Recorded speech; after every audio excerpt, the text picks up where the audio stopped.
So YouTube announced that they are officially rolling out their new Clips feature, and a lot of people are saying that this could be the beginning of the end for Twitch. So let's talk about it.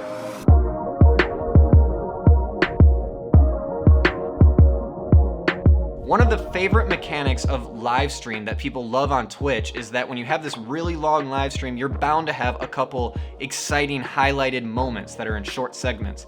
And users can actually clip those moments for themselves, and it can go on that creator's page, right? Well, YouTube is now kind of rolling out their version of this. With YouTube's version, not only are you going to be able to do it on live streams, but also uploaded videos. That's not the only added benefit though. See, YouTube in general is just a much better platform. Let me explain here. They have better searchability for users. Their user interface is just great. They have better discoverability for creators. And the latest controversy that's really hurting Twitch is their whole DMCA scandal. Basically, Twitch has been warned for years that they need to do something about all of this copyrighted content that is shown in people's streams that's being monetized on. And they have been warned for so many years that they need to do something about it, and they've been putting it off. And finally this year, they're starting to get a lot of heat for it. Now, that's not what this video is actually about, so we're not gonna get into that, but YouTube actually had a similar problem years ago, and they dumped millions of dollars and a ton of manpower into fixing it. And their copyright ID tagging system, or whatever you want to call it, the algorithm for it, is so good. It's extremely sophisticated, and it makes it very easy for creators to either be warned or it just gets muted and not monetized.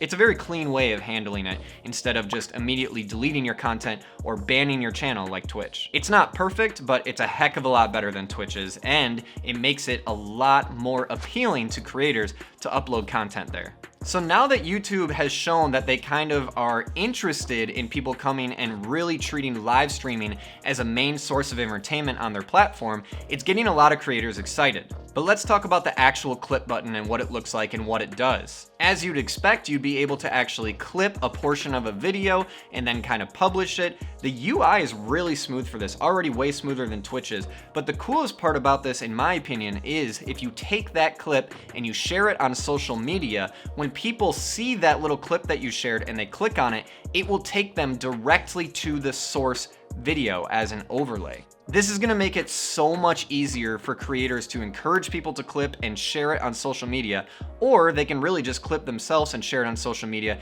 and they don't have to worry about people watching that clip within the social media post, and they don't have to worry about people clicking on the clip and going to a whole new tab with a whole new clip page that's not even Twitch. It will take them directly to that video that they're referencing. So YouTube rolling out a clip mechanic, is that the death of Twitch? No. But it seriously could be the beginning of the end, because YouTube's showing that they're really starting to treat live streaming like a mainstay of entertainment on their platform. That's all I got for you guys today though. This is a much shorter video, so if you liked what you saw, please hit the like button and subscribe to see more. And I actually do live stream on Twitch, currently at least, 3 times a week, and you can find those links in the description below. And let me know in the comment section below what you want to see next. But until then, have a good one.